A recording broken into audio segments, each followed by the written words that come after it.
Buenas noches.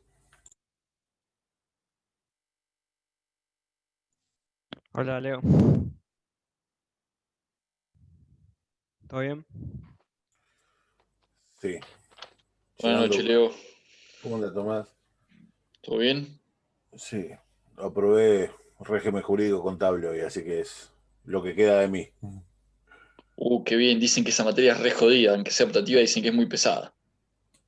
Sí, está buenísima igual, eh. Para mí es un gran nicho para explotar. Todo lo que es tributario.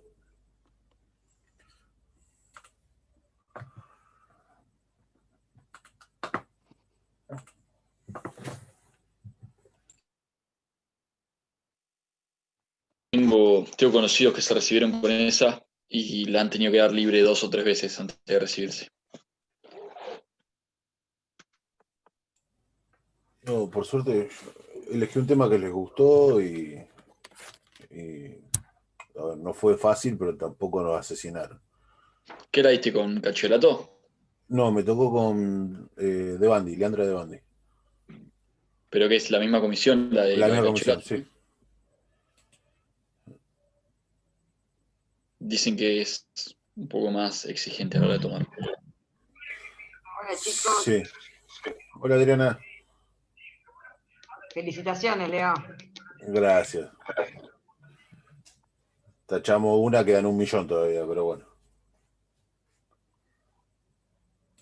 De a poco come la gallina y se Despacito, llena. despacito.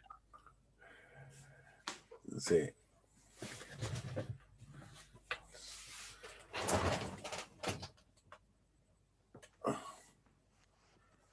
¿Cómo andas, Lucía? Te juro que cada vez que entras pienso que es la foto, porque estás muy dura, así, muy derechita. Después ya te ¿Yo? veo. Sí, vos. Después ya te veo pestañear y ya sé que sos una persona. Pero siempre pienso que es la foto.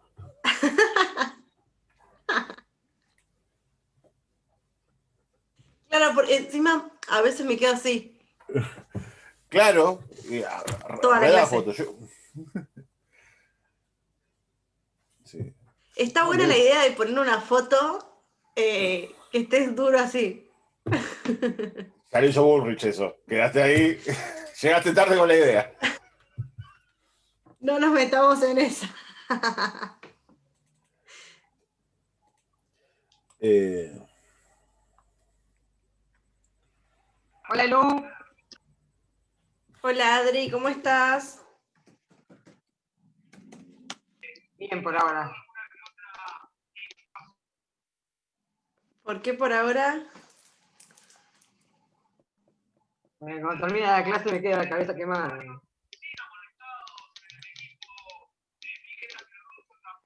Yo no paro en todo el día. Alguien está escuchando Boca ahí fuerte. ¿Se escucha? ¿Se escucha el partido? Sí, Adriana, sí. Ah, le voy a poner, ahora lo muteo. ¿Cuánto va? No, no me interesa, no te voy a decir nada.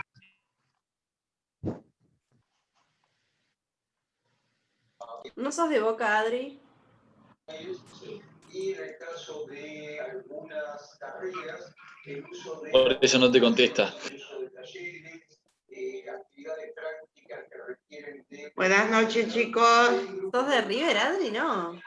Hola, Ana. ¿Cómo andan? ¿Qué, Hola, Ana, ¿cómo estás? qué cara Hola, Anita. cansado que tenés, Leo? Porque estuvo, rindió un Todo examen. bien. Voy a apagar el celular, voy a apagar el televisor. ¿Cómo te fue, Leo, en el examen? Hola Juan. Hola, Juan. Aprobé. Bueno, muy bien. Hola a todos.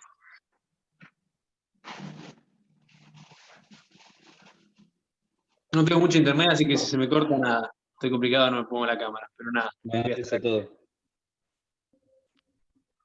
Hola, Iván. Hola Iván. ¿Cómo están, chicas?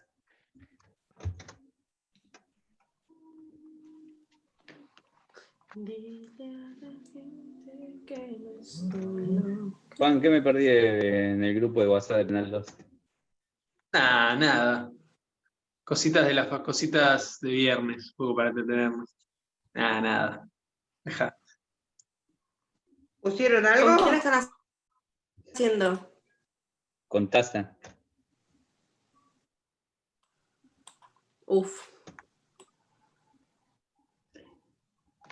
¿Qué dice el artículo 80? Se reciben resúmenes. ¿Eh? No, todavía no rendimos la semana que viene, el 30. Iván, yo tengo resúmenes. No sé, ¿estás quién está? ¿Está Marcelac y esos profesores con Arriola?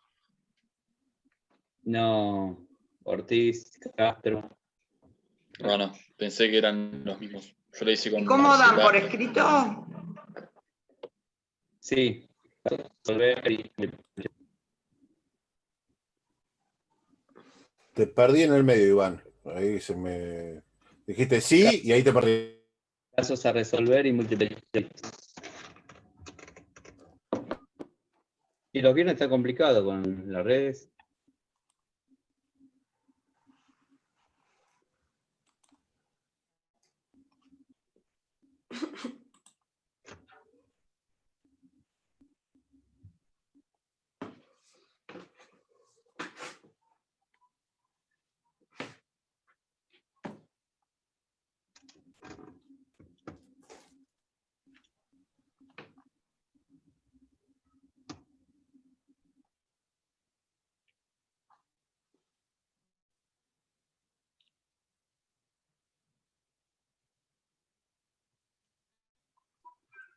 ¿Escucha, Leo?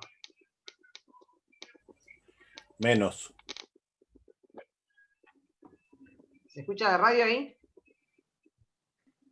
No, ahora se escucha de un fondito, hay un tipo de ruido blanco, pero cuando gritando. la fuiste a bajar se escuchaba bien el relato. ¿Estás gritando Pero goles, ahora- Adrián? ¿Significa que es el partido o no?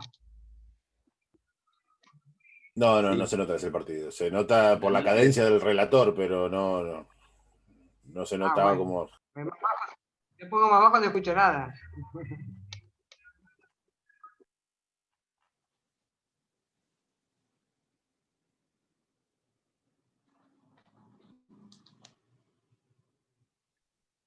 ¿Quién juega?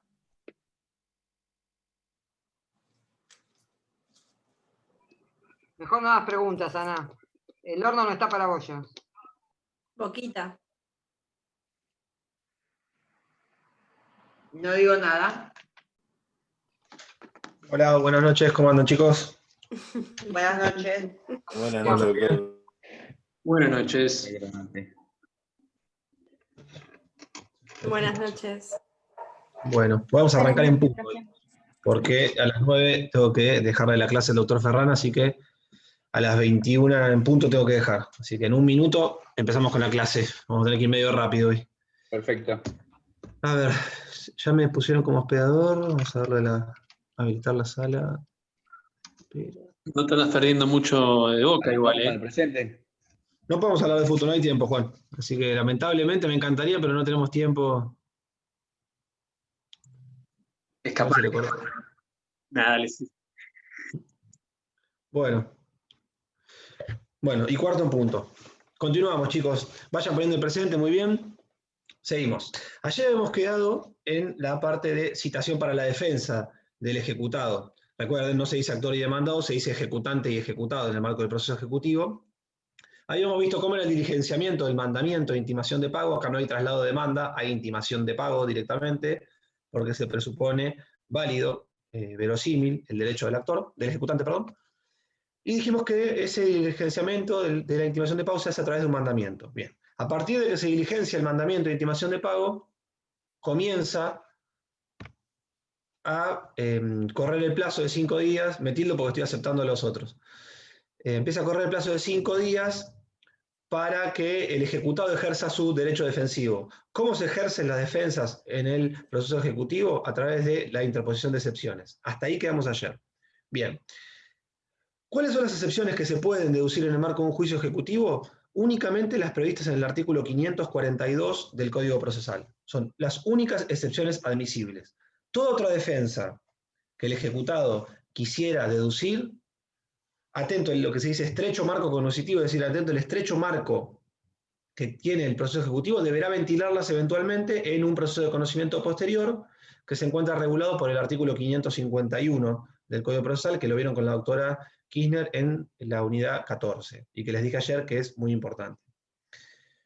Bien, entonces, suponiendo que el ejecutado se presentó en término y dedujo excepciones en ese plazo de 5 días, aquí el juez puede desestimarla sin límite si no encuadraran, dentro del artículo 542, o encuadrando el 542 fueren manifiestamente inadmisibles, es decir, no cumplen los recaudos para que esa excepción pudiera proceder, o puede decidir darles curso, en cuyo caso va a correr traslado por 5 días, que se notifica por Ministerio de Ley a la parte ejecutante, para que la conteste o no.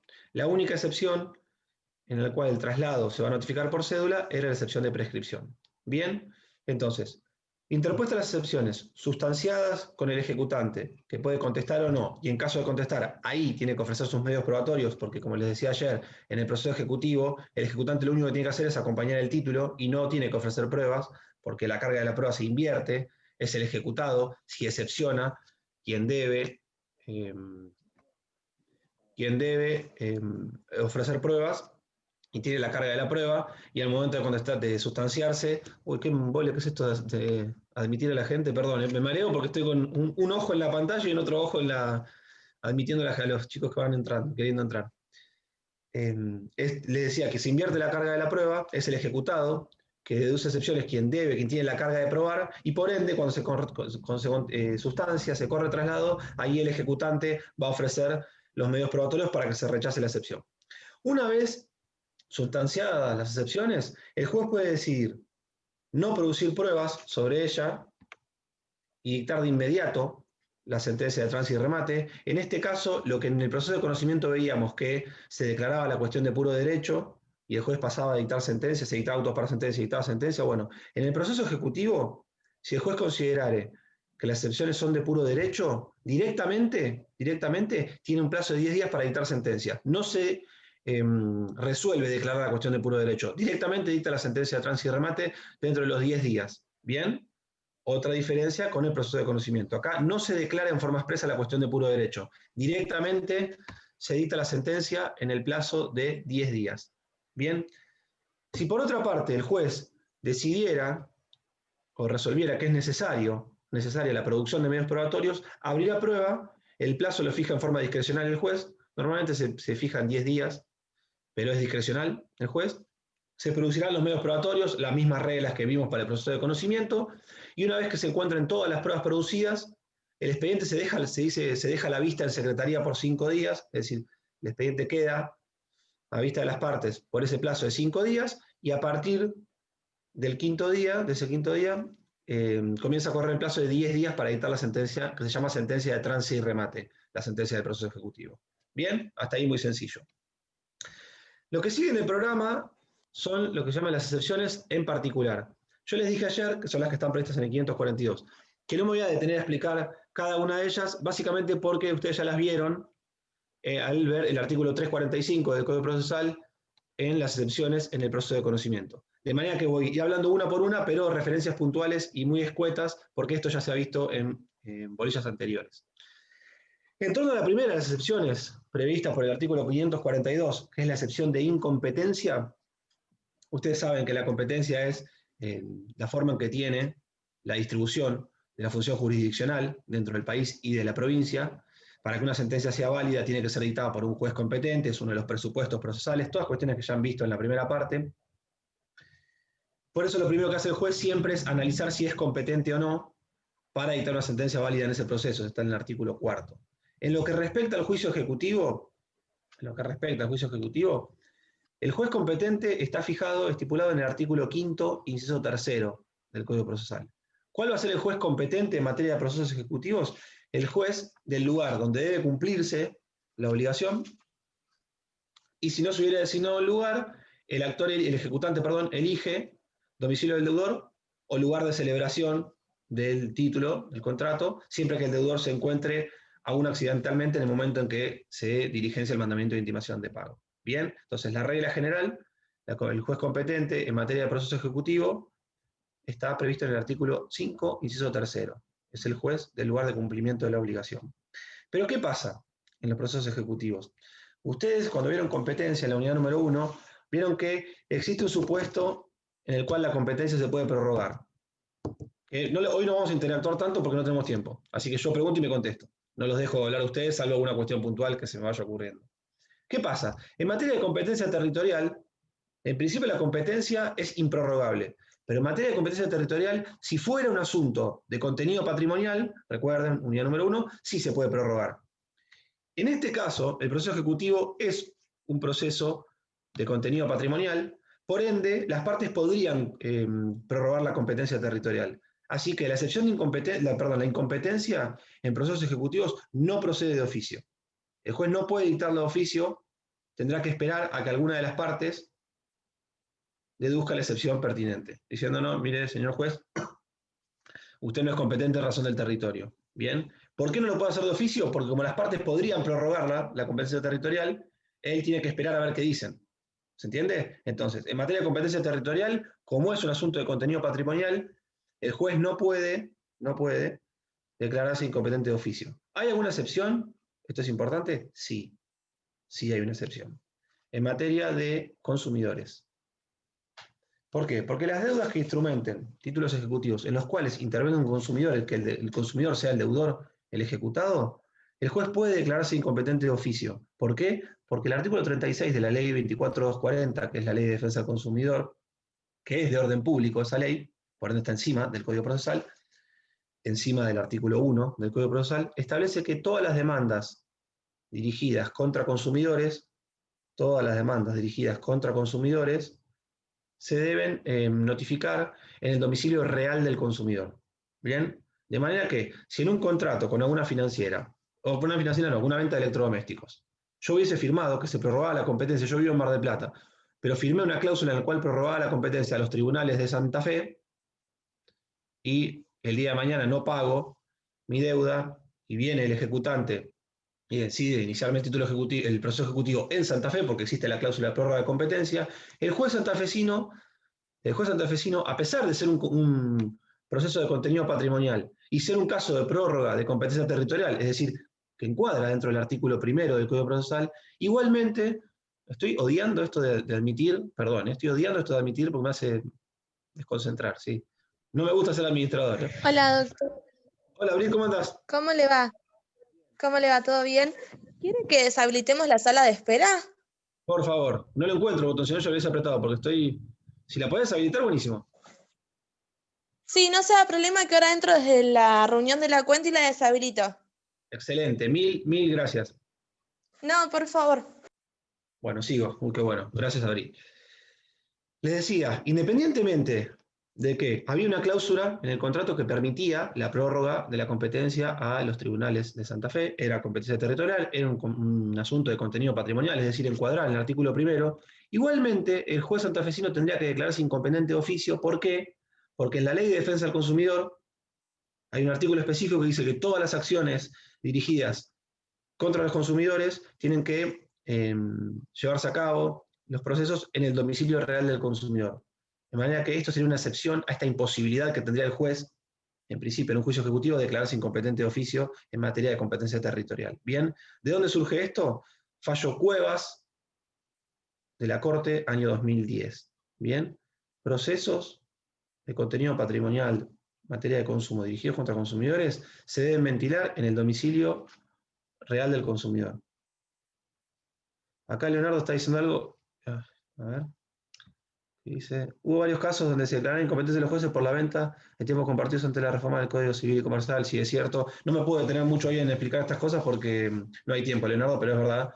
El tema, igual el contrato de tiempo compartido es muy particular. Bueno, si vieron reales o están cursando ya lo habrán visto. Es un tema muy particular. Bueno, seguimos entonces.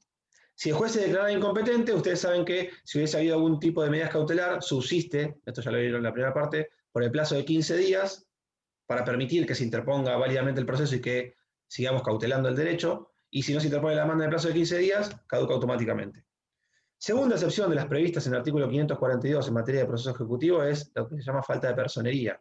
Ya vieron que la falta de personería procede ante falta de capacidad de alguna de las partes, o cuando quien se presentó en carácter de mandante no tiene poder, o el poder que tiene no es suficiente.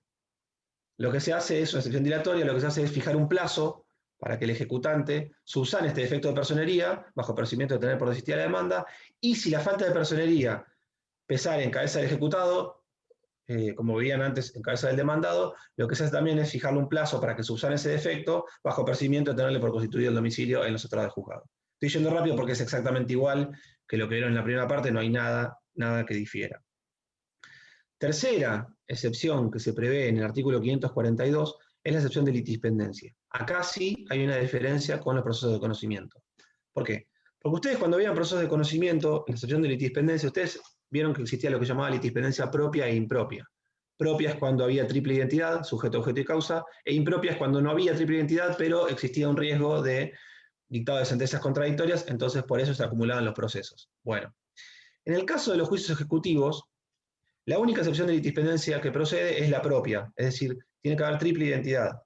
Los mismos sujetos, el mismo título ejecutivo, y que se ventile, y que no haya sido dictada sentencia. ¿Bien? Y que todo se ventile dentro del marco de procesos ejecutivos. Es decir, la litispendencia procede proceso ejecutivo contra proceso ejecutivo. Mismos sujetos, mismo título. Y obviamente que estén en el mismo estadio procesal, que es que no se haya dictado sentencia, como vieron también en la primera parte. ¿Existe algún supuesto de excepción en el cual se permite una litispendencia entre procesos que no sean los dos ejecutivos? Si hay una, que es que se ha admitido jurisprudencialmente la litispendencia entre un proceso ejecutivo y un proceso de pago por consignación. ¿Qué es esto? A ver, vamos a explicarlo con un ejemplo práctico. Yo tengo una deuda con Mariela Arrech de 3 meses de alquiler. Una deuda total de 6.000 pesos. Un alquiler bastante barato, por suerte. Ojalá fueran así de baratos actualmente. No sé qué podríamos alquilar por 2.000 pesos. Algún bien mueble tendría que ser seguro. Inmueble no. Bueno, tengo una deuda de 3 meses de alquiler. Mariela lo que hace es iniciarme el proceso de ejecución de alquileres. Pero en realidad, yo había querido pagar, pero Mariela no me quiso aceptar la plata, porque lo que ella quería era llevarme a juicio, porque además de ser un deudor, quería cobrarme intereses y porque era un pésimo profesor de ella en la facultad, entonces además se quería desquitar iniciándome un juicio. Bien, ¿qué es lo que podría hacer yo, que era un buen deudor, que quería pagar en término y que Mariela no me quería recibir el pago? Iniciar un proceso de pago por consignación. ¿Qué permite el pago por consignación? Esto no lo anoten porque es para que lo sepan. Que yo no incurra en mora. Yo quise pagar este mes, no me lo recibió, entonces voy y lo consigno judicialmente, para que el juez vea que yo quise cumplir con mi obligación en tiempo y forma, pero el acreedor se negó a aceptarme el dinero. Entonces, el único supuesto de litispendencia entre un proceso de conocimiento y un proceso de ejecución admitido es, en este caso puntual, proceso ejecutivo y proceso de pago por consignación que sean relativos a la misma deuda. ¿Bien? En este caso era una deuda de ejecución de alquileres que yo le había consignado judicialmente. Ahora bien, para que proceda la litispendencia, yo tengo que haber notificado la demanda de pago por consignación antes de que me hayan intimado de pago. Bien, porque si no sería muy fácil intentar empiojar las cosas. Si yo espero que me intimen de pago, voy a inicio el pago por consignación, sería una forma muy fácil de dilatar el marco del proceso ejecutivo. Bien, entonces les reitero, la excepción de litispendencia en proceso ejecutivo tiene que haber triple identidad y tiene que ser 2 procesos ejecutivos. ¿Bien?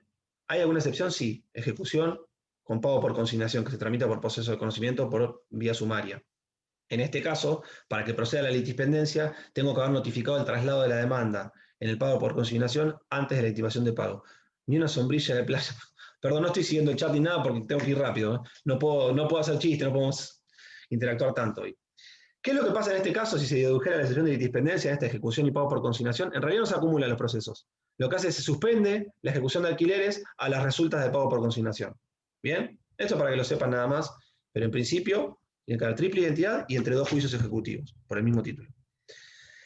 Excepción de falsedad e inhabilidad de título. Esto está en el mismo inciso, pero son 2 excepciones distintas. La falsedad es la adulteración del título. ¿Cuándo procede una excepción de falsedad? Están pidiéndole al grupo si acepta. Ah, pensé que estaba desactivada la sala de espera. Ahí admito.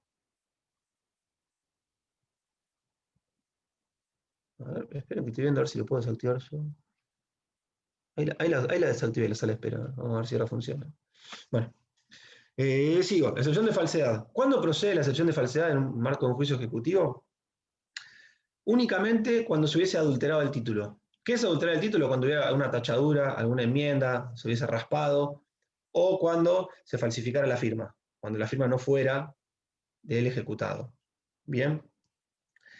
Hay una particularidad que difiere en provincia y en nación, porque en provincia dice que si uno se reconoció la firma, no se puede alegar la excepción de falsedad, que es un error de redacción que en nación está subsanado y que en provincia se lo admite jurisprudencialmente, es que en realidad, a menos de haber reconocido la firma, podríamos deducir excepción de falsedad, se podría igualmente deducir excepción de falsedad si lo que se ataca es la adulteración del documento. Ejemplo, me ejecutan un pagaré que le había firmado Morena, que Morena está con la mano así, se debe estar durmiendo, encima está medio oscuro, o sea que da para pegarse una siesta. Morena me ejecuta un pagaré que le había firmado. Bien, yo reconozco, sí es cierto, yo firmé el pagaré, pero igualmente quiero deducir la excepción de falsedad porque la pícara de Morena quería tener dinero para poder salir en las vacaciones de verano, ahora que está haciendo calor y que se están liberando los bares y boliches, no sé si se liberarán. Entonces, a mi deuda de 1.000 pesos le agregó un par de ceros más, para garantizarse tener todas las salidas del verano cubiertas, salvo que gaste mucho. Entonces, ¿qué podría hacer yo? Interponer igualmente excepción de falsedad diciendo sí, la firma es mía, pero fíjense que acá se adulteró la parte numérica, y de letras también tendría que ser, del documento. En provincia, si ustedes leen el Código Provincial, parecía que no se podría, esto no se podría llevar a cabo. Sí. Perdone, ya está sin sala de espera. Perfecto, gracias, Abril. No, de nada. Si ustedes leen el Código Provincial, pareciera que si uno reconoce la firma del documento, no podría alegar esta excepción. No obstante, por jurisprudencia se admite, y el Código de Nación sí tiene una mejor redacción y lo admite, podrían igualmente interponer la excepción de falsedad, alegando que, sin perjuicio de la firma ser suya, el documento igualmente fue adulterado incorporándole 2 ceros, creo que dije en el ejemplo. Bien. ¿Qué otra cosa tienen que tener en cuenta en la excepción de falsedad? No tanto para procesal civil, pero sí para cuando cursen práctica 2 dentro de 2 cuatrimestres, porque van a aprobar esta materia y la que sigue en forma rápida. Que siempre que aleguen tanto una excepción de falsedad como una excepción de inhabilidad de título, sí o sí, tienen que negar la deuda. Ustedes arranquen, cuando hagan el escrito, porque siempre toman excepciones de falsedad o inhabilidad, suelen tomarla. Arranquen negando la deuda, primero. ¿Bien? Otra cuestión que tienen que tener en cuenta, la excepción de falsedad es incompatible con la excepción de pago, que la vamos a ver ahora qué significa. Que esto es una cuestión de sentido común. Siempre analicen el derecho con sentido común. Si yo estoy diciendo que el título este es falso, porque yo no debo 100.000 pesos, sino 1.000, y Morena, creo que era la que utilicé como el ejemplo, le agregó 2 ceros, no puedo en forma concomitante acompañar un comprobante y decir, mira, acá pagué los 100.000 pesos, excepción de pago total. ¿Por qué? Porque se contrapone. Si es falso, ¿por qué lo pagaste? Si ustedes interponen excepción de pago, estarían reconociendo que en realidad no era falso, porque nadie paga, salvo que sean muy generosos, nadie paga una obligación que no asumió. Bien, entonces, esto más que nada para práctica 2 cuando la cursen y para el ejercicio profesional, niegan la deuda, siempre se niega la deuda, tanto en excepción de falsedad como inhabilidad de título, siempre, y tanto la excepción de falsedad como la inhabilidad de título, que ahora vamos a ver cuándo proceden, son incompatibles con una excepción de pago. O una o la otra. ¿Por qué? Porque son contradictorias entre sí. Si el título es falso o el título es inhábil, ustedes no pueden haber pagado. Si pagaron, se presupone que no era inhábil, que no era falso. ¿Bien? Inhabilidad de título. ¿Cuándo procede la excepción de inhabilidad de título?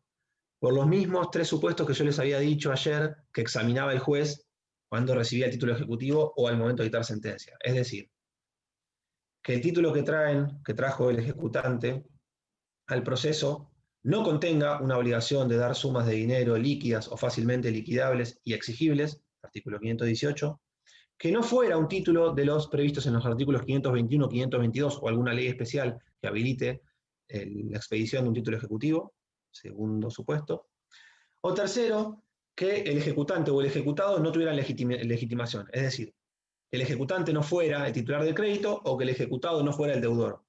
Porque, ¿qué pasa? Acá, a diferencia en los procesos de conocimiento, que ustedes habían visto que existía la excepción de falta de legitimación pasiva o activa, artículo 345, inciso tercero, en el Ejecutivo el legislador no lo previó en forma expresa. Entonces, ¿qué tendrían que alegar ustedes? ¿Qué defensa tendrían que alegar ustedes si Morena no fuera el ejecutante o Fabiola no fuera el ejecutado? Una excepción de inhabilidad de título y dentro de los fundamentos decir que hay falta de legitimación. ¿Bien? No existe la excepción de falta de legitimación en forma autónoma, como viene en el proceso de conocimiento. Lo que tienen que decir es que el título es inhábil por falta de legitimación. La excepción correspondiente es la excepción de inhabilidad de título. ¿Se entiende? Genial. Uy, qué manera de correr. No me gusta hablar tan rápido, pero bueno. No tenemos alternativa. Y un poquito más suave. Y es que no puedo, porque me quedan 25 minutos, entonces tengo que ir, de última después veanla comiendo alfajores o tomando el té, porque no me queda tiempo y hay cosas más importantes que tengo que dar antes de liberar la clase del doctor Ferran. ¿Qué otra defensa podrían interponer ustedes con inhabilidad de título, además de las tres que les dije, 518, 521, 522, o el tema de la falta de legitimación? Para cuestionar tasas de interés. Cuando la tasa de interés fuera abusiva, jurisprudencialmente se ha admitido que se interponga excepción de inhabilidad de título cuestionando la tasa de interés. Bien, esto no surge del código, pero se lo ha admitido jurisprudencialmente. Ojo, ojo, ojo, ojo. La inhabilidad de título, si ustedes leen cualquier manual de juicio ejecutivo, no sirve, dicen todos los doctrinarios, yo no coincido, ahora voy a decir por qué, no sirve para discutir la causa de la obligación. Bien, no para discutir la causa por la cual se expidió el título ejecutivo, solamente para cuestionar que no contiene una obligación de dar suma de dinero, etcétera, que no está previsto dentro del 521 o 522, o que no hay legitimación. No para discutir la causa que motivó la emisión del título. Yo no comparto esta postura porque en realidad el texto literal, si ustedes lo ven, el 542, en el inciso que prevé la inhabilidad de título, dice que no se puede discutir en realidad la legitimidad de la causa. No la causa en sí, sino la legitimidad. ¿Bien? Si esa causa es legítima, no es decir, si el título de pagaré se expidió por una deuda de juego, yo no puedo discutirlo. Pero analizar la causa sí puedo. ¿Y por qué? Esto no lo tenés más que nada para abrirles la cabeza cuando tengan que litigar. ¿Por qué serviría discutir la causa si yo no puedo discutir qué es legítima? Por ejemplo, en materia de consumidores. En materia de consumidores, para analizar si el título había sido expedido dentro de una relación de consumo, como los títulos no se expresa mucho, les pedían que traigan la documental. Y ahí muchos abogados se quejaban y decían, no, estás discutiendo la causa de la obligación, me haces traer la documental en base a la cual se emitió el título ejecutivo. Y nosotros, ¿qué decíamos? Que la mayoría de los juzgados lo hacen. Es decir, no, yo no estoy discutiendo si esa causa es legítima o no. Lo que sí quiero ver, cuál fue el contrato que originó la emisión del título ejecutivo, porque necesito saber si esta causa precede una relación de consumo. Porque si precede una relación de consumo, por ejemplo, yo me podría declarar incompetente por no haber sido litigado en el domicilio real del consumidor. O tendría que analizar también, esto no importa, es para que lo sepan, tendría que analizar también si se cumplieron los recaudos del artículo 36 de la 24240, que son una serie de recaudos que sí o sí se tienen que cumplir en todas las obligaciones asumidas frente a consumidores. Entonces, ¿hace falta que lo sepan para el parcial? No.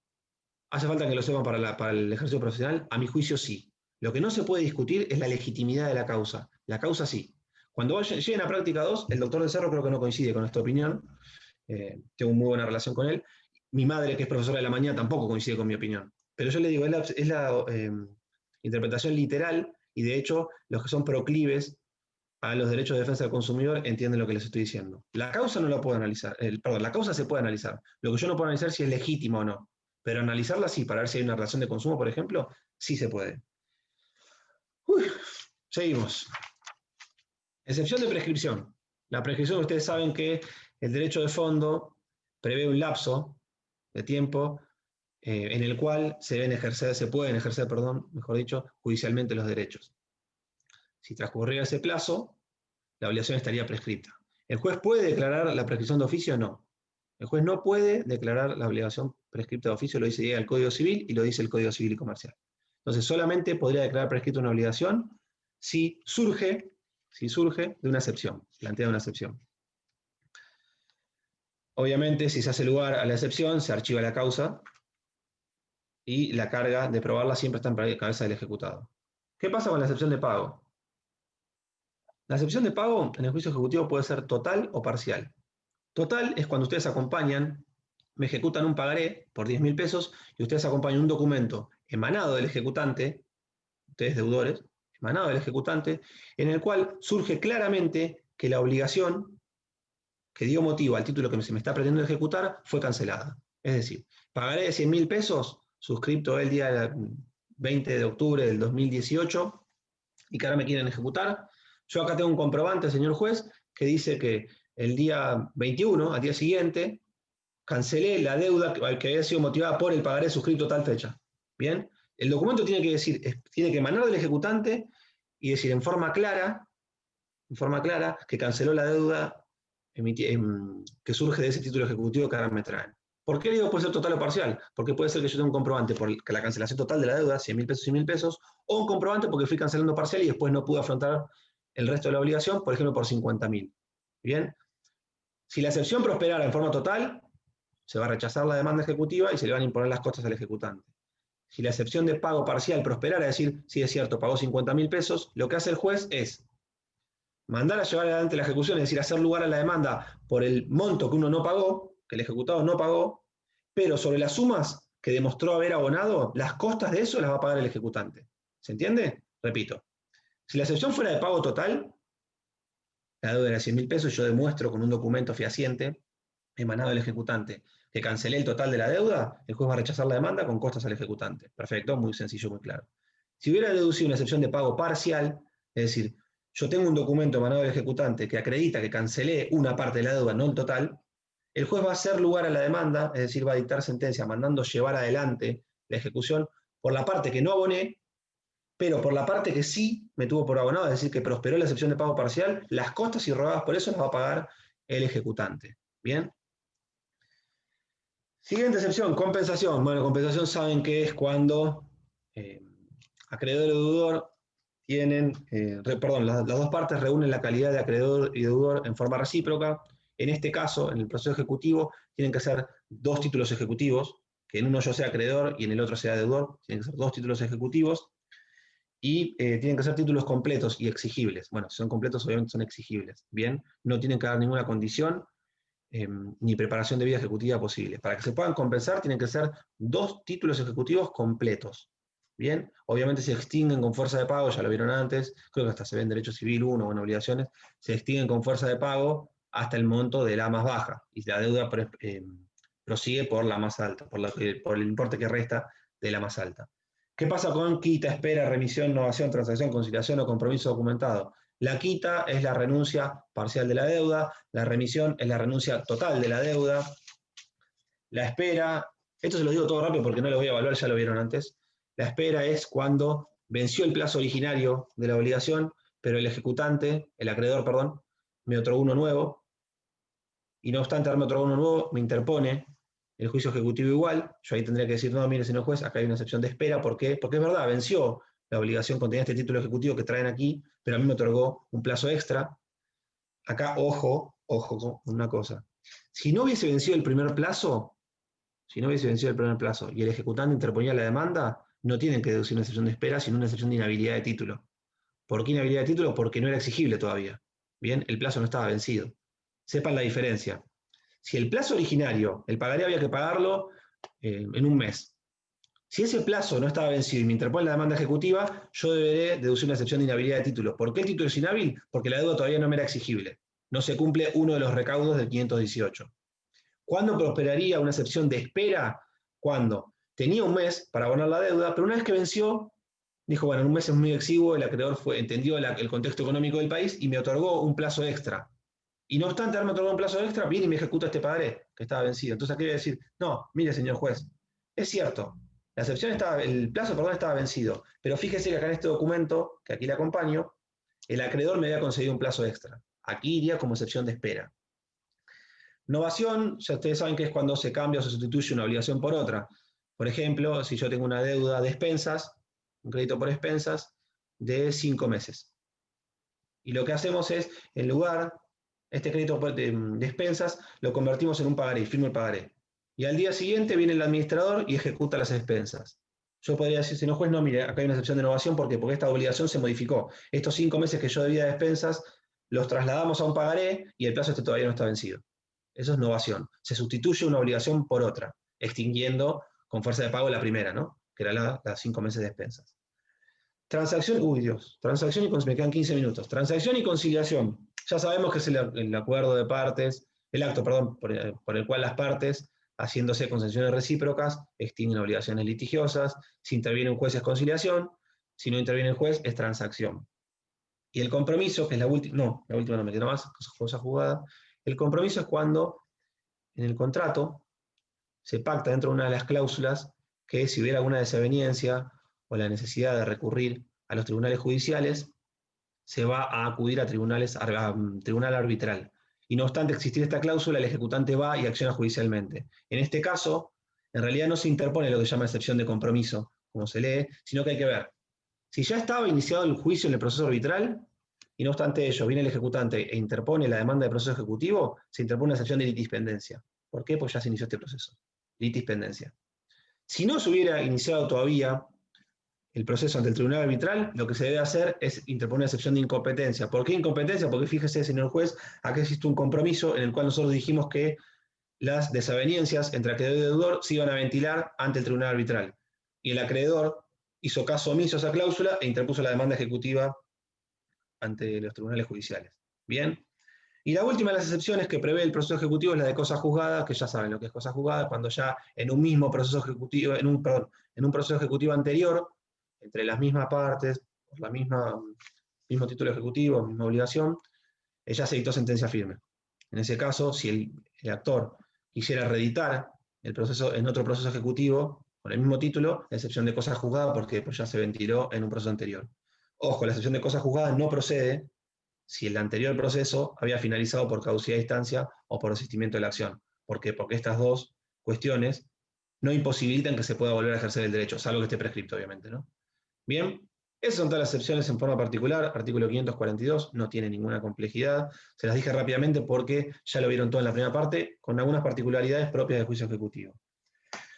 Nulidad de la ejecución. Nulidad de ejecución. Artículo 543 del Código Procesal. Si ustedes leen el artículo 543, les va a decir que el ejecutado, dentro del plazo de 5 días, puede, por vía de excepción o por vía de incidente, alegar la nulidad de la ejecución. Eso en realidad no es tan así. ¿Por qué? Porque él no puede elegir el ejecutado qué vía utilizar. Va a tener que deducir excepción de nulidad, cuando, en aquellos casos que uno quiera cuestionar diligencias previas a la intimación de pago o la intimación de pago propiamente dicha. Bien, entonces, ¿cuándo la nulidad se va a plantear por vía de excepción? Cuando se quiera cuestionar alguna diligencia de preparación de vía ejecutiva y además tengo que desconocer la obligación, negar la firma, o negar el carácter del locatario, o negar el cumplimiento de la condición. Es decir, primer supuesto que iría por excepción cuando quiero cuestionar alguna diligencia de preparación de la vía ejecutiva. Segundo supuesto, cuando quiero cuestionar alguna cuestión, valga la redundancia, del mismo acto de intimación de pago. ¿Cuándo deberíamos interponer la excepción de nulidad? Dentro de los 5 días de intimado de pago. Bien, aquí procede por vía de excepción. ¿Cuándo procedería por incidente?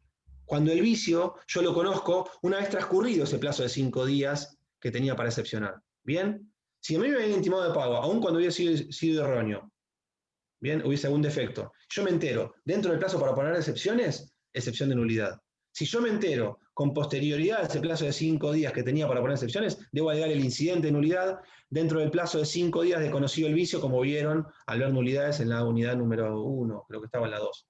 Bien, entonces, a pesar de que el 543, reitero, dice que la nulidad puede ser planteada por excepción o por incidente, como si fuera que el ejecutado puede optar, no, en realidad no puede optar. Si estuviera dentro, si se enterara del vicio dentro del plazo para poner excepciones, debe deducir excepción de nulidad. Procedería para algún defecto en la preparación de la vía ejecutiva o para algún defecto en la propia intimación, el acto de intimación de pago. Si yo me enterara del vicio con posterioridad a esos 5 días que tenía para deducir excepciones, deberé deducir un incidente de nulidad dentro de los 5 días de conocido el vicio y obviamente pidiendo la anulación y pagando o excepcionando, porque la nulidad por la nulidad misma, ya vieron antes, no prospera. ¿Se entiende entonces? Ojo con la interpretación literal del 543. No es que puede elegir una u otra. Tiene que ver en el momento en que se entera del vicio, ejercer la excepción o ejercer incidente. Si se declara la nulidad de la ejecución, el embargo, si es que se trabó algún embargo en ese proceso ejecutivo, subsiste también por el plazo de 15 días para permitirle al ejecutante que pueda deducir un nuevo plazo ejecutivo, una nueva demanda ejecutiva o subsanar el vicio y no perder la cautela de ese embargo. Es decir, subsiste por 15 días desde que queda firme la nulidad de la ejecución y si no se interpuso un nuevo proceso ejecutivo, caduca en forma automática. ¿Bien? Bueno, vamos, me quedan 9 minutos. Sentencia de tránsito y remate. Punto número 3. El carácter, dice el programa, el carácter de la sentencia hace cosa juzgada en sentido formal. ¿Por qué cosa juzgada en sentido formal? Porque se podrán ventilar las cuestiones en el proceso de conocimiento posterior, artículo 551 del Código Procesal. Cuando habíamos visto proceso de conocimiento, la cosa juzgada era en sentido material. En este caso, hace cosa jugada en sentido formal la sentencia de tránsito y remate del proceso ejecutivo. ¿Por qué? Porque es susceptible de ser revisada en un proceso de conocimiento posterior. ¿Podemos revisar cualquier cosa en el proceso de conocimiento posterior? No. Solamente, y lo dije ayer, lo dije hoy, lo que da a entender que es un tema importante, solamente podrán ser revisadas aquellas cuestiones que, por el estrecho marco defensivo, el estrecho marco cognoscitivo que existía en un proceso ejecutivo, no se podía debatir, por ejemplo, la legitimidad de la causa, pero no para aquellas defensas que ustedes podían haber ejercido válidamente en el proceso ejecutivo o que las ejercieron en forma defectuosa. ¿Bien? Tesis restrictiva es la del artículo 551. Recuerden que hay dos. Tesis amplia, se puede reeditar todo, hacer todo de vuelta. Tesis restringida. ¿Qué quiere decir tesis restringida? Que es la que se aplica en nuestro ordenamiento procesal. Solamente se pueden debatir en un proceso de conocimiento posterior aquellas cuestiones que no podían debatirse en el proceso ejecutivo. ¿Bien? No aquellas que sí podían haberlo hecho y yo lo omití o lo hice en forma defectuosa. En cuanto a la forma de la sentencia de tránsito y remate, yo les tendría que, si puedo, les voy a mandar después alguna para que vean, casi se reduce a la parte Patricio, te hago una pregunta re chiquita. ¿Por qué no muy rápido, Juan, material no si tengo lleva la tiempo. no, ¿por qué no sería material si lleva la ejecución adelante? Si materialmente va a completar lo que se determinó. No, pero ojo, material no entiende la palabra en forma literal. Cosa jugada material es que ya quedó firme, no puede ser revisada, salvo que sea cosa jugada híbrida, fraudulenta. Cosa jugada formal quiere decir que sí puede ser revisada en un proceso de conocimiento posterior. La sentencia de tránsito y remate es cosa jugada formal. ¿Por qué? Porque va a poder ser revisada esa sentencia en un proceso de conocimiento posterior. La de proceso de conocimiento, daños y perjuicios, es material porque en principio ya no se puede revisar más. Una vez que queda firme O sea sentencia... que no va a partir de poder obtener la cosa, sino a partir de poder discutirlo en un proceso posterior. Ese sería exactamente. Esa era la duda, ya está genial. Genial, seguimos. En cuanto a la forma, les decía que la sentencia de tránsito y remate casi se reduce a la parte dispositiva. Los considerandos son, no habiendo deducido excepciones, se hace lugar a la ejecución, parte dispositiva. Solamente se modifica esto si hubiera excepciones y se hubieran sustanciado, en cuyo caso el juez tiene que analizar las cuestiones de hecho y de derecho, como habían visto en la sentencia del proceso de conocimiento. Si no, es muy cortita, casi se limita a la parte dispositiva. ¿Qué incluye la parte dispositiva? No se dice haciendo lugar a la demanda. Lo que se hace es mandar a llevar adelante la ejecución en forma total, si no hubo ninguna excepción o se rechazaron en forma total las excepciones, o mandar a llevar adelante la ejecución en forma parcial, si prosperó alguna excepción de pago parcial. Incluir las multas, si se hubiese impuesto alguna multa, porque en el caso de los procesos ejecutivos, si el ejecutado litigara de manera únicamente dilatoria o con un ánimo de causar perjuicio, el juez podrá imponer una multa que variará entre el 3 y el 10% de la deuda, en cuyo caso al dictar sentencia lo incluirá esta multa, o podrá rechazar la ejecución si prosperara alguna de las excepciones deducidas. La sentencia de tránsito y remate se notifica por cédula, salvo que el ejecutado no se hubiera presentado, en cuyo caso se hace efectiva el apercibimiento del 41 y se notifica Ministerio Legis. Las últimas dos cosas que me quedan por decir son, ¿qué recursos proceden contra la sentencia, en el proceso ejecutivo? ¿Qué recursos de apelación? Bueno, esto ya se los dije, lo voy a reiterar. Si se rechaza in limine la demanda, por ejemplo, no cumplir con el 518, se puede deducir apelación, se concede en relación y con efecto suspensivo. Si se apelara la sentencia de tránsito y remate, se concede en relación y con efecto suspensivo. Lo vimos ayer. Lo que dice el código es que el resto de las apelaciones, en principio, del resto de las apelaciones que se conceden en el marco de un juicio ejecutivo, se concede con efecto diferido. Es decir, se va a postergar el tratamiento para una vez que se apele la sentencia de tránsito y remate. Bien. ¿Qué pasa? ¿El ejecutante, el acreedor, puede apelar la sentencia de tránsito y remate? Sí, siempre. ¿El ejecutado puede apelar la sentencia de tránsito y remate? No siempre. Para que pueda apelarla, artículo importante, 552. Si se fija el artículo 552, pone 3 incisos. ¿Qué es lo que tienen que saber? Para poder apelar al ejecutado, tiene que haber deducido excepciones. Para poder apelar al ejecutado, tiene que haber deducido excepciones. Y los 3 incisos dice, y que esas excepciones hayan sido rechazadas in limine, o resueltas como de puro derecho, o se hayan producido pruebas y luego se las haya desestimado. Entonces, para que el ejecutado pueda apelar la sentencia de tránsito y remate, tiene que haber excepcionado. Tiene que haber deducido excepciones. Artículo 552 del Código Procesal. Existe un supuesto extra que no está previsto en nuestro Código Provincial, pero que sí está previsto en el Código de Nación, que es cuando, sin perjuicio de no encuadrarse en estas 3 cuestiones que les dije recién de 552, el juez se haya extralimitado y tratado cuestiones que no eran propias de ese juicio ejecutivo, o cuando la sentencia de tránsito y remate le cause un perjuicio al deudor que después no pueda ser subsanado en el otro juicio de conocimiento. ¿Bien? Entonces les reitero, apelación contra la sentencia de tránsito y remate, el ejecutante siempre puede apelarla. El ejecutado para apelarla tiene que haber deducido excepciones, 552 del Código Procesal. ¿Y qué excepciones? O hayan sido rechazadas in limine, o resueltas de puro derecho, o producido pruebas y desestimadas. Por vía jurisprudencial en provincia, y se encuentra legislado en el Código de Nación, también se podría apelar si la sentencia de tránsito y remate se expidiera sobre cuestiones que excedían el marco del proceso ejecutivo, o esa sentencia de tránsito y remate causó un perjuicio, un gravamen irreparable, insusceptible de reparación o irreparable en el proceso de conocimiento posterior. ¿Qué pasa luego de la sentencia de tránsito y remate? La etapa de cumplimiento. En principio, el ejecutado no va a poder apelar más. La regla es la inapelabilidad. Para la etapa de cumplimiento de la sentencia de tránsito y remate, la regla es la inapelabilidad. No obstante, se admiten algunos supuestos, por ejemplo, para cuestionar una liquidación, que lo van a ver con el doctor Ferran, supongo que el martes, se permite. Pero la regla es la inapelabilidad para el ejecutado. Para el ejecutante no, el ejecutante puede apelar siempre que quiera. Obviamente encuadrando en los supuestos que vimos. Provincia simple de causa grave irreparable, interlocutorio. Bien, entonces, una vez dictada la sentencia de tránsito y remate y firme, para el ejecutado rige la regla, en principio todas las resoluciones son inapelables. No obstante, hay algunos supuestos en los cuales se lo admite, por ejemplo, cuando quiere cuestionar la liquidación. La liquidación es el artículo 589, lo van a ver con Félix, supongo que el martes. Y lo último, y ya termino, me quedan 2 minutos, es lo que se llama fianza. Yo les decía recién que si se apela a la sentencia de tránsito y remate, se concede. En cuanto a su forma en relación, ahí está el doctor Ferran, impecable. Dale. Como siempre. Siempre impecable, doctor, usted nunca está desalineado. Se puede apelar la sentencia de tránsito y remate, sí, sigue siendo igual. Hace mucho que no, hemos dado varias charlas juntos, hace mucho que no damos clases en forma conjunta, ninguna en forma virtual todavía, pues ya no me quiere. Antes nos llevamos bien, ahora que juez ya no me da pelota. No estoy a su altura, entonces ya no me da bola. Estás acelerado, Patricio, ¿eh? No, y sí, ¿y sabés cómo estoy corriendo hoy? Pregúntale, arranqué y cuarto en punto. Me quedan 2 minutos todavía, ¿eh? Yo vengo de correr, pero correr por la costa. ¿Viste? Algunos trabajan y otros se ponen a hacer deporte, ¿viste? ¿Cómo es la docencia? Bueno, lo último que les decía, que les digo, ya le dejo de paso al doctor Ferran.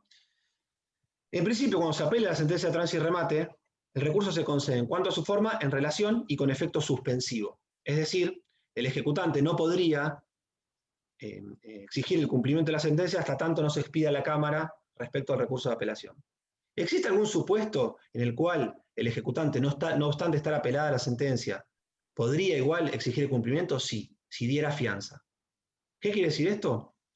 Dentro de los 5 días en los cuales se concede el recurso de apelación, el ejecutante debe presentar un escrito y decirle al juez: señor juez, yo quiero que este recurso que usted concedió en relación y con efecto suspensivo se modifique el efecto a devolutivo. Es decir, que la sentencia se pueda ir cumpliendo, no obstante estar pendiente de resolución la apelación por parte de la Cámara. El juez lo que va a hacer es fijar el monto de la fianza, lo fija el juez en forma discrecional, y darle un plazo de 5 días para que le integre, para que el ejecutante le integre. Si lo hiciera dentro de ese plazo, se modifica el efecto, se concede con efecto devolutivo, se envía el expediente principal a la Cámara, pero quedan las copias pertinentes para poder ir cumpliéndola, no obstante estar apelada. ¿Bien? Si como contrapartida no integrara la fianza dentro del plazo de 5 días, se remite el expediente a Cámara y se mantiene el efecto suspensivo. ¿Bien? Eso es lo que se llama fianza, es la posibilidad que tiene el ejecutante de modificar, en el caso que la sentencia de tránsito y remate haya sido apelada, de modificar el efecto de suspensivo a devolutivo prestando fianza. La debe integrar dentro de los 5 días notificados por nota desde que el juez la fija. ¿Bien?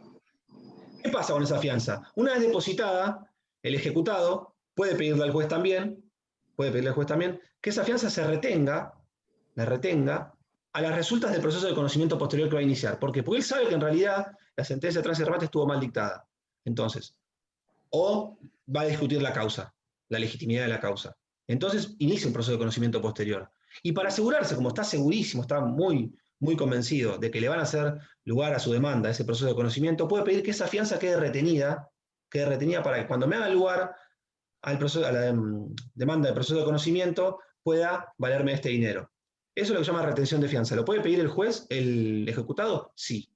Pero ojo, la fianza se va a retener, es decir, no se le va a reintegrar al ejecutante, salvo que dentro de los 30 días siguientes el ejecutado no interpusiera la demanda de proceso de conocimiento, primer supuesto, en el cual la fianza caducaría igual, o el segundo, que se resuelva el recurso contra la sentencia de tránsito y remate en cámara. ¿Bien? Entonces, en ese caso, la fianza igual se le va a reintegrar, se le va a reintegrar al actor. Le reitero entonces, la sentencia de tránsito y remate, la apelación es en relación y con efecto suspensivo. Si el ejecutante lo desea, dentro de los 5 días de concedida la apelación, puede pedir fianza. Puede pedir que se afiance. El juez va a fijar el monto de la fianza y el ejecutante la tiene que depositar en el plazo de 5 días. Si lo hace, se modifica el efecto y se concede con efecto devolutivo. La sentencia se va a cumplir igual, no obstante estar apelada.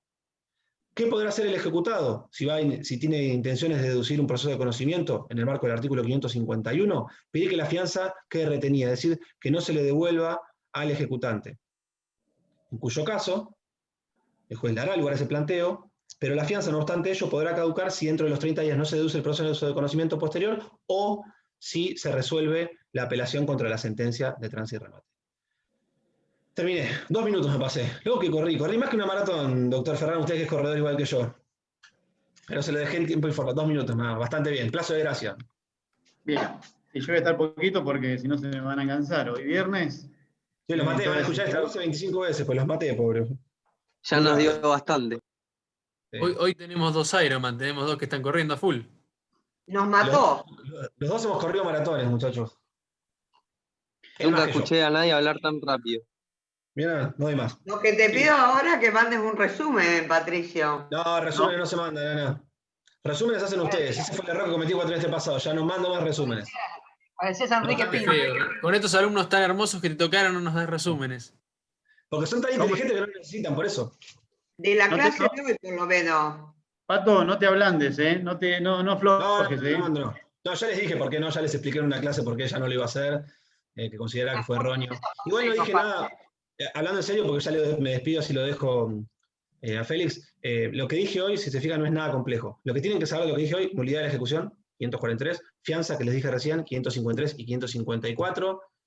Y ya, a ver qué otra cosa había en el programa. Las excepciones en particular, no era para que lo sepan, ya lo vieron en la primera parte. Y no, nada más. Es nulidad de la ejecución. Las vías. Recuerden la diferencia entre excepción e incidente. Cuándo se debe interponer por excepción, cuándo se debe interponer por incidente. El tema de recursos contra la sentencia, que les decía recién, cuándo puede apelar el ejecutante, cuándo puede apelar el ejecutado, si el ejecutado puede apelar o no en la etapa de cumplimiento de la sentencia de tránsito y remate, que en principio rige la regla de inapelabilidad, y la cuestión de fianza, que son los artículos 553 y 554. Chicos, ahora en serio sí me despido. Un placer. Amigo, te cedo la palabra. Pato, nos vemos. Nos Nos vemos. Ah, Un pero placer. una cosa, Gracias. una cuestión. Yo no puedo salir, porque soy el hospedador, ¿o no? Sí, cuando salís queda otro. Podés ¿Queda elegir otro? a quién. Podés pasar el hospedador a Pasame a mí, Pato, porque quiero ver si después puedo generar de que puedan ver el PowerPoint de subasta. Ah, Doctor, fantástico. perdón. Sí, no sé cómo se hace. Vaya participantes y ponga de hospedador al doctor Ferran, porque si usted sale, cierra la reunión para todos. Me parecía. No sé en qué parte de participantes tengo que tocar. ¿Vio que abajo tiene como unos iconos? Hay como personitas. Sí, participantes ya lo apreté, ya lo tengo abierto. Ahí. Le aparece al costado toda la gente que está en la sala, en la Sí. reunión. Perfecto. Busca al doctor Ferran, Ya lo hice. hace clic sobre su Ya nombre lo encontré. Ahí lo y ahí le lo va. hice. Gracias, Abril. Ahí lo encontré solo. Ahí justo estaba mirando y lo encontré. Así que ya le cedí el anfitrión a mi colega. Bueno, ahora sí, chicos, los libero. Un gusto. Cualquier pregunta tienen mi correo electrónico o se la hacen al doctor Ferran, que sabe mucho más que yo, y aparte le encanta jugar consultas, así que lo que deseen. Amigos, nos vemos. Gracias, Pato. Sos un amigo. Buena mochila.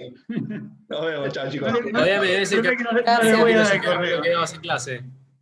Yo, si él no se los quiere pasar, yo les paso el correo electrónico. Mándame un mail para que yo les reenvíe. Tenemos al mail Doctor de... Ferran, tengo un problema con la caída del techo que no corre el agua. ¿Cómo lo solucionaríamos? Claro. Cuestión de familia, No les pienso dar el correo. Bueno, Pato, nos vemos. Chao, chicos. Adiós.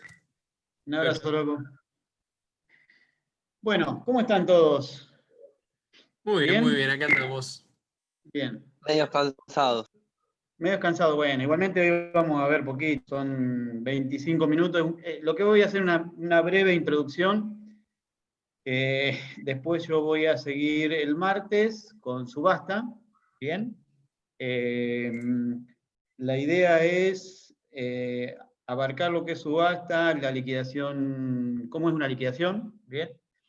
Después, ejecuciones especiales, hipotecaria, prendaria y a premios, si no llegamos. La verdad que no es para complicarse, no le damos mucho interés nosotros, es muy cortito, fácil de entender, así que más aún porque teniendo la base de lo que le explicó Pato sobre las ejecuciones, automáticamente lo van a entender.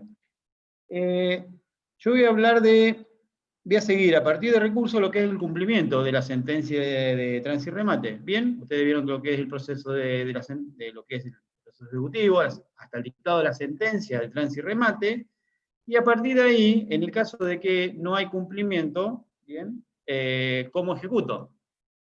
Entonces, normalmente, ustedes van a ver que se lleva a cabo de lo que se llama la realización forzada de los bienes del deudor. ¿Bien?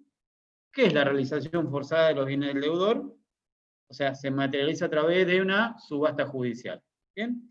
Entonces, vamos a encauzarlo todo y vamos a explicar todo lo que es la subasta judicial. La subasta judicial, con el nuevo método de subasta judicial, porque hace exactamente 3 años atrás, hasta antes de esto, la subasta se materializaba en forma presencial. Fíjense en qué casualidad, ahora que estamos con la pandemia donde está todo digital, bueno, la subasta judicial es un proceso netamente a través de una página de la Corte, donde tiene una forma de trabajar todo digital. Ahora, cuando la realización forzada de los bienes, o sea, si ustedes llegan a una subasta, a una sentencia de tránsito y remate, y van a ver que es innecesaria una realización forzada de los bienes. ¿Cuándo se da eso? Cuando ustedes, al momento de llegar a la sentencia de tránsito y remate, se produjo en forma anticipada embargos, ¿bien? Que creo que ya han visto medidas cautelares, ¿no? No, nos toca verlo con vos. Con Nancy. Ah, con Nancy, tenés razón, perdón. Sí. Bueno, tampoco me voy a meter mucho en lo que es las medidas cautelares, pero supongamos, al momento del inicio de una ejecución de sentencia o una ejecución de honorarios, ¿bien? Una ejecución de un incumplimiento contractual, lo que sea, donde lleva a una ejecución de título ejecutivo, en ese momento, en vez de embargar yo un bien inmueble, un bien automotor que son registrables, embargo una cuenta judicial.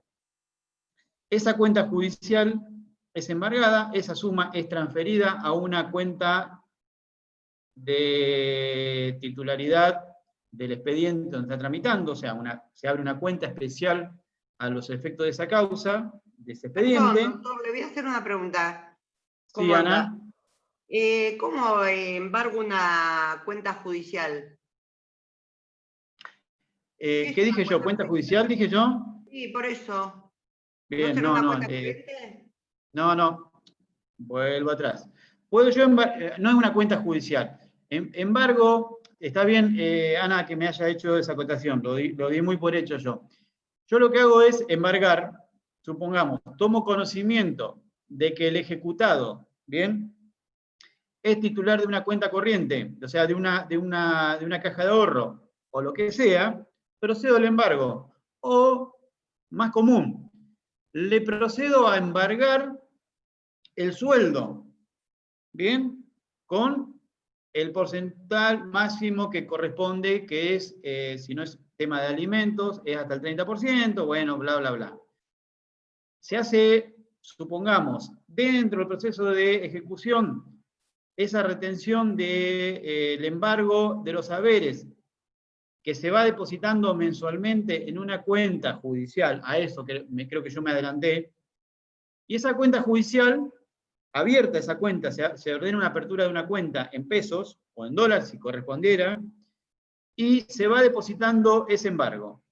Al momento de que se dicte la sentencia de tras y remate y la misma quede firme y consentida, yo directamente no tengo por qué rematar un bien o hacer una realización forzada de un bien a través de una subasta, sino que directamente, al tener un dinero disponible que está en una cuenta judicial de ese expediente, donde se ha retenido X cantidad de dinero, supongamos unos 100.000 pesos, lo que se hace no es justamente la realización forzada, sino lo que se hace justamente es, el acto posterior es de liquidar, se hace una liquidación. Es lo que vamos a ver después con la liquidación, pero a modo de adelantar, lo que se hace es, una vez que quede firme, el ejecutante lo que va a pedir es, señor juez, solicito que se proceda a ordenar un giro, una transferencia o lo que sea, a mi favor, por X suma. Pero se hace una previa liquidación, que vamos a ver ahora más adelante en el punto siguiente, que la liquidación ¿en qué consiste? En determinar cuál es el capital, cuál es el interés y cuáles son las costas o gastos. ¿Bien?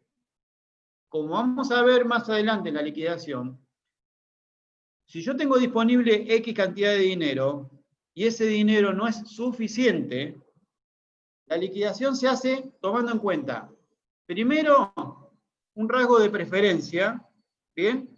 Primero, se va a liquidar o se va a cumplimentar con las costas, con los gastos. ¿Eso qué integran los gastos y las costas? Las costas serían los honorarios regulados en esa ejecución, ¿bien? Luego, los gastos, supongamos que en ese interín, en ese proceso ejecutivo, se realizaron gastos para la inscripción de un bien o lo que sea, o para una diligencia X, eso integra gastos. Y también integra gastos lo que yo pago al comienzo como, si correspondería, los gastos fiscales, o sea, bono, ius, ¿bien? Todo lo que a mí me generó gasto para dar inicio a una causa. Luego de ese gasto, en segundo lugar lo que se paga son los intereses. Y luego, a lo último, se paga el capital. O sea, vieron que se invierte. ¿Por qué es esta cuestión? Primero se entiende que los gastos van como primer lugar, luego los intereses y el capital posterior, ¿por qué?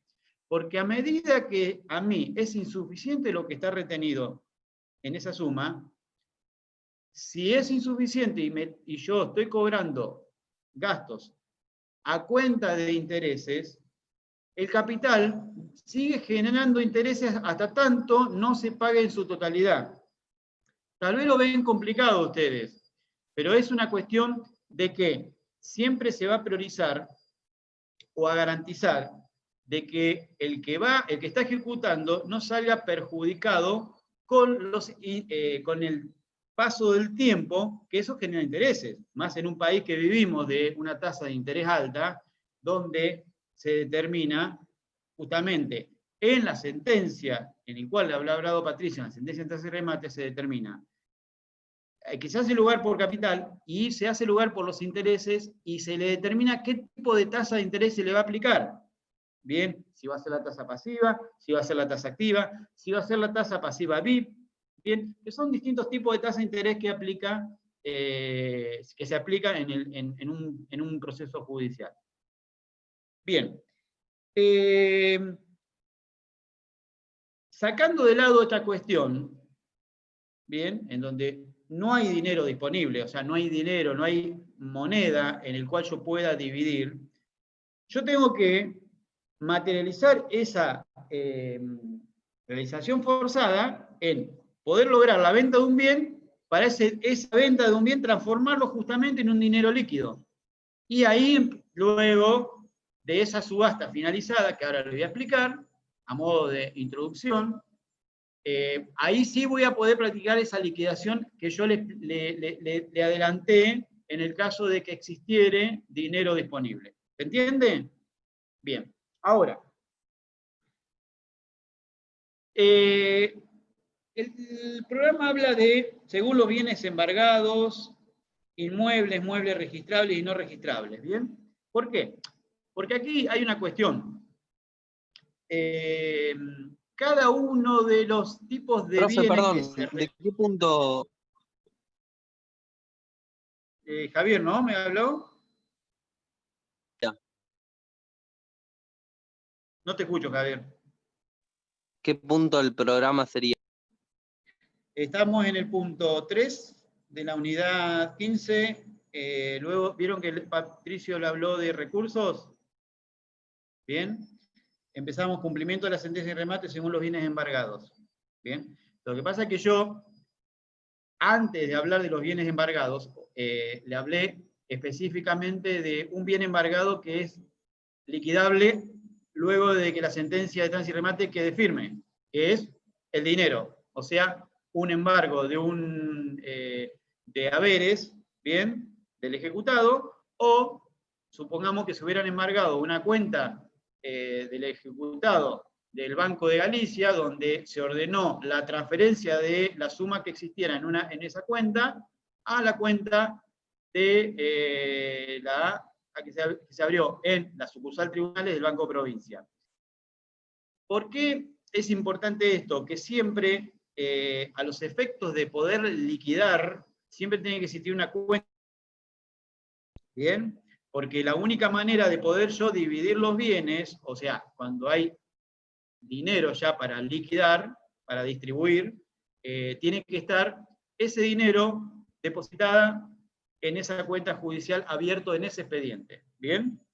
No puedo yo pretender liquidar sobre una cuenta que se encuentra en un banco de, por ejemplo, Banco de Galicia, porque lo que tengo que pedir es la transferencia de ese dinero a esta cuenta judicial. Tal vez es básico, pero es importante porque si no, no se puede materializar. El juez no está facultado de poder exigir, digamos, que en esa cuenta se pueda liquidar. ¿Bien? Con respecto a, le hablaba de bienes embargados, inmuebles, muebles registrables y no registrables, cada uno tiene su particularidad. ¿Por qué? Porque los bienes muebles registrables y los bienes inmuebles tienen las particularidades de cómo se realiza el acto de subasta, a diferencia de los muebles no registrables, en el cual una de las diferencias muy importantes, supongamos, es la de se realiza un remate sin base. Bien, los muebles que no son registrables. Cuando yo hablo de muebles no registrables, hubo un embargo en la propiedad donde se embargaron los sillones, unas mesas, unas sillas, bien, y eso se ordenó que se realice el remate. Esos bienes que no son registrables, lo que se realiza es una subasta sin base. ¿Qué significa sin base? Empieza con un número 0, 1, un peso. ¿Bien? Pero después vamos a ver, posiblemente tengo 10 minutos nada más, así que mucho no puedo para explicarles, pero en la clase del martes voy a hablar específicamente de todo el proceso de subasta. Cuando hablo de el acto anterior, el acto de subasta en sí, y el acto posterior con su liquidación. Ahora le voy a hacer una introducción. ¿Por qué es importante eso? Porque antes del acto de subasta, o sea, se dictó la sentencia en tránsito y remate, quedó firme y consentida, yo para proceder a la venta del bien que embargué en su oportunidad, bien, supongamos que es un bien inmueble, que fue ya embargado y que está acreditado que ese embargo está materializado en el expediente. Antes de esto hay requisitos previos para yo poder llegar al dictado del decreto de acto de subasta. ¿Bien? Es un decreto muy importante porque ese decreto, que es una sentencia interlocutoria, es la que determina las pautas a seguir para el acto de subasta. Que el decreto de subasta, ahora, a diferencia del anterior, siempre digo yo que es una enseñanza o una explicación de cómo es todo el procedimiento, ¿bien? Porque explica cómo se tiene que inscribir el postor, qué es lo que tiene que hacer al momento de inscribirse, si tiene que hacer el depósito en garantía, ¿Qué tiene que hacer cuando él sale adjudicado? Se determinan los tramos y pujas, bien, se determina la reserva de postura, ciertas particularidades que existen en este tipo de proceso de subasta nuevo que no existía en el tradicional. ¿El tradicional cómo era? Se fijaba una fecha, 3 fechas, cuando eran inmuebles o muebles registrables, 3 fechas, donde la primera base era a las 2/3 partes, si fracasaba la primera fecha, la segunda era al 50%, y la tercera, si fracasaba, era sin base. ¿Bien? Era así. ¿Cómo era? Presencial. O sea, iba al colegio de martilleros, donde hay un salón grande, y se realizaba el acta de subasta con los presentes, con el martillero adelante, ¿bien? Con el famoso martillo. ¿Y por qué llegamos nosotros a este acto de subasta que es y con la liga? Justamente, ¿por qué llegamos a este acto de subasta totalmente electrónico? ¿Bien? Porque justamente uno de los motivos que leí ahí en el mensaje es con la liga. La ley, cuando salió, esta ley de que modificó el proceso de subasta, en la exposición de motivos justamente decía que era para evitar la liga de compradores. Ustedes más de uno conocerán lo que es la liga. La liga es un grupo, es más, yo di una charla de subasta en mayo, creo que Azul, y justo en ese momento salió en los medios, hasta en el diario El Clarín, en TN, en Telefe, en todo, sobre lo que sucedió en Mar del Plata con lo que cayeron un grupo de personajes que nosotros conocíamos, de la liga. ¿Quiénes estaban involucrados? Unos cuantos, 2 muy conocidos, unos abogados, bien, siempre los abogados estamos metidos en cosas raras, no todos por supuesto, bueno, familiares, y yo no tengo acá los montos, pero se determinó que en un proceso de 3 años, hasta que se implementó el acto de subasta en forma totalmente electrónica, o sea, a través de Internet, se detectó que los compradores, un 65% lo había adquirido la liga. Una locura. Ahí se dan cuenta la presión. ¿Qué hacía la liga? Justamente presionaba psicológica y físicamente, ¿bien?, a los que querían nosotros comunes de ir a comprar en un acto de subasta normal. Entonces sucedía justamente eso, que no era transparente, porque también, yo no quiero culpar al martillero, pero no creo que hayan sido tan santos en los actos de subasta, y justamente ante esa situación se creó este nuevo sistema. Esto viene con la primera subasta totalmente electrónica tuvo 113 posturas contra 2 o 3 que había. Sí, mira, la primera subasta fue realizada en el juzgado 1 donde estoy yo. ¿Bien? Lo que pasa que, y lo podés ver lo pueden ver ustedes, hay una página, cuando entra a la página de la Corte, entra a una página donde es subasta, y ahí ven las subastas realizadas, las que están en trámites y las que están para abrirse. La primera fue un remate de una cochera en La Rioja, al lado de Tarjeta Naranja, ¿bien? La Rioja de Casi y Luro.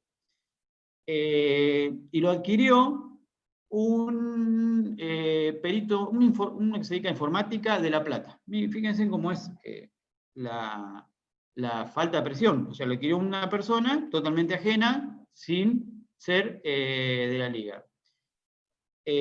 Lo que vos decías acá, donde me decías, era de el juzgado 10, que hizo un acto de subasta,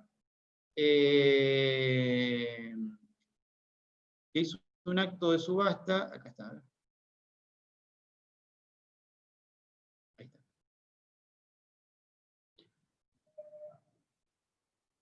Bien.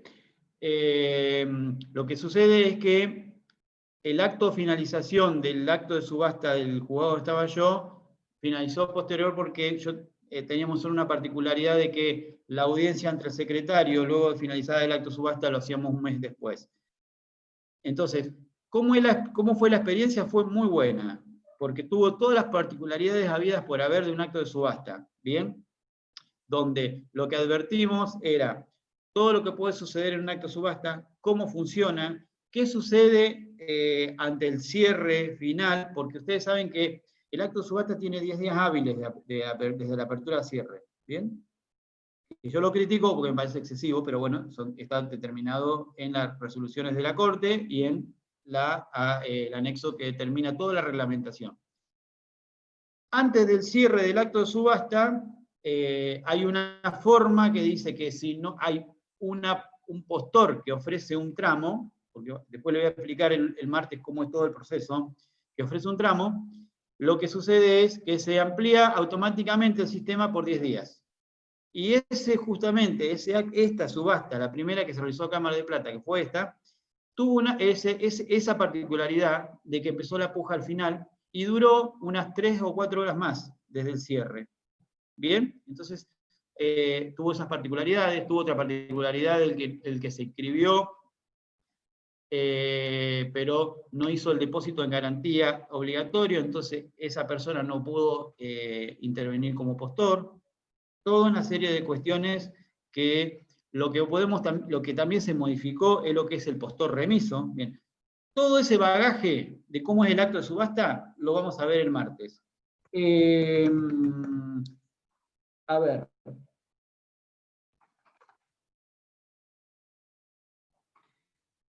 ¿Qué hora es? Media. Y media. Bien, no voy a poder explicarle mucho, así que no le voy a ahondar más temas, porque me parece que lo importante que tengan en cuenta, que lean el artículo madre del acto de subasta, es el 562. ¿Bien? No, todavía no empezó River. Y aparte perdió Boca, creo, así que no importa. Estaba 2-0 con la luz, estábamos disfrutando lo de River. Sí, sí.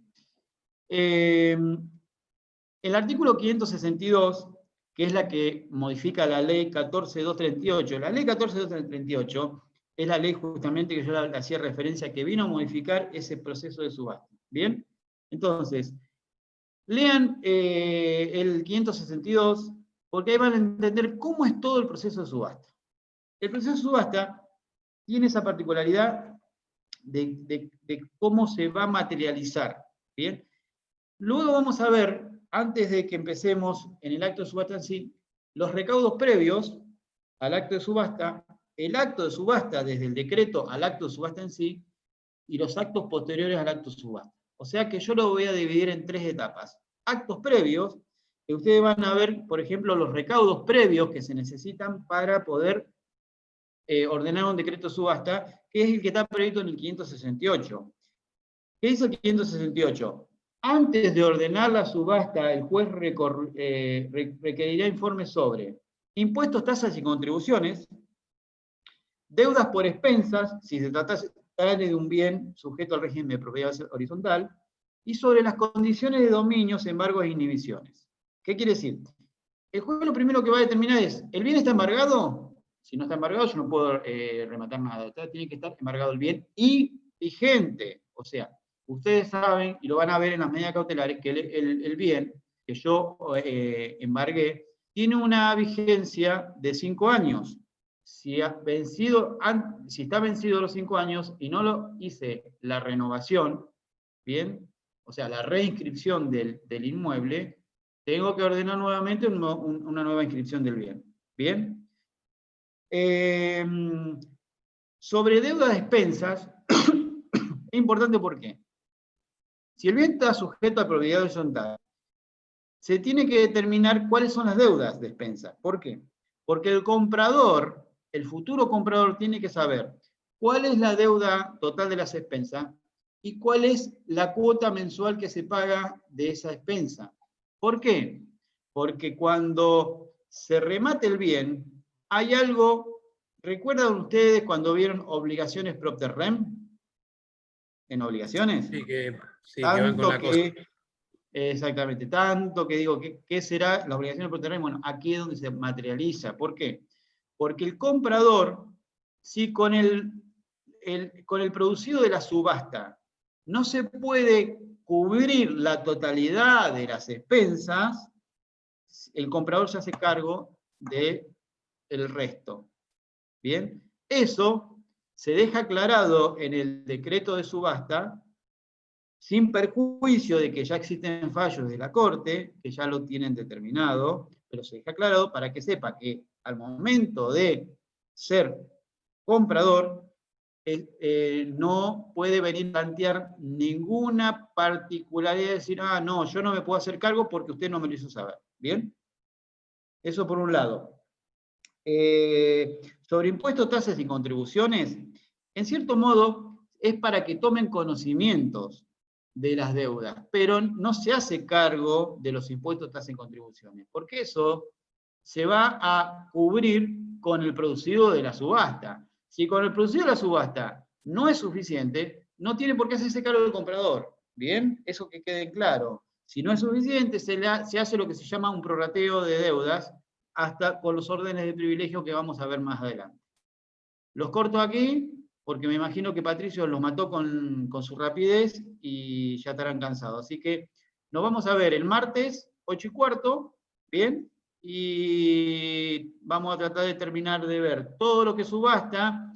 Yo le voy a aplicar todo el procedimiento subasta, liquidación, y si podemos ver algo de los procesos especiales, lo vemos. Si no, lo ven ustedes sin preocuparse, porque tampoco es un tema de examen, ¿bien? No quiero decir que no se lo pregunten, pero normalmente no se pregunta, así que hagan hincapié a que subasta siempre va a haber una pregunta, ¿bien? Entonces, tengan en cuenta esto. A que liquidación posiblemente haya una pregunta, ¿bien? A que recurso, como le dijo Patricio, también va a haber pregunta. Entonces, eso tómenlo en cuenta. No los molesto más y nos vemos el martes. Que tengan buen fin de semana. Alex, no, pero sí, Juan, ¿dónde conviene sacar esto? Porque yo estoy leyendo código comentado y hay cosas que lo que nombraste, las leyes, que no las estuve viendo y que las tuve que anotar. ¿De dónde conviene leerlo para no omitir mucho detalle? Bien. Yo en este caso sí le voy a dar el material. Tengo un resumen, un PowerPoint hecho sobre subasta electrónica. ¿Bien? Es lo que le voy a explicar justamente. Se los voy a adelantar, se los mando el fin de semana. Creo que en el Classroom lo puedo enviar, ¿no? En el que están. En el nuevo. Sí. Lo puedes en el enviar. nuevo, sí.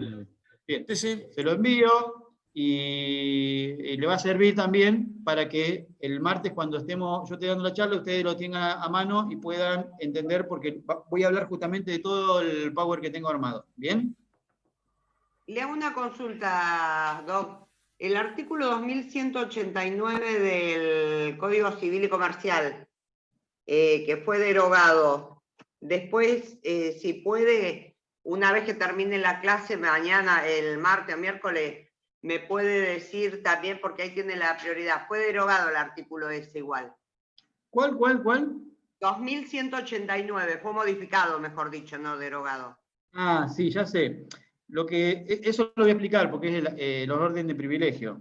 Por eso le preguntaba. Y la modificación es muy interesante. Es más, yo acá tengo sobre algo que trabajé, que he resuelto sobre el orden de privilegio cuando estaba en el civil. Ahora estoy en familia, pero siempre sigo estando en los civiles. Sí, porque tiene una particularidad. A modo de ejemplo, se modificó los órdenes de privilegio, claro, y ahora lo que es intereses en algunos rubros, ya no tienen privilegio, ¿bien? Quedan como se les llama quirografarios, ¿bien? Pero sí, se lo explico. Gracias. Todo está regulado igual también en el Código Civil, ¿no? Para ya más o menos hacernos una idea. Y para quiebra también sirve ese. Y lo de la 25... Sí, pero para quiebra tiene una particularidad que le voy a explicar con el tema de la subasta. Quiebra, hay algunas cuestiones básicas que no es y es más, yo he trabajado con subasta en proceso de quiebra, donde hay ciertas cuestiones que en la quiebra no están previstas. El acto de subasta sí es lo mismo, pero hay cuestiones que no corresponden en proceso de quiebra. ¿Bien? Hagámoslo recordar, por supuesto. Bueno, buen fin de nos vemos. Buen fin de semana, doctor. Hasta luego. Éxitos para River. Gracias. Buen fin de semana. Bueno. Chao, chicos. Buen fin Hasta de luego. Adiós. No te olvides del Power Proof. Se lo envío, sí.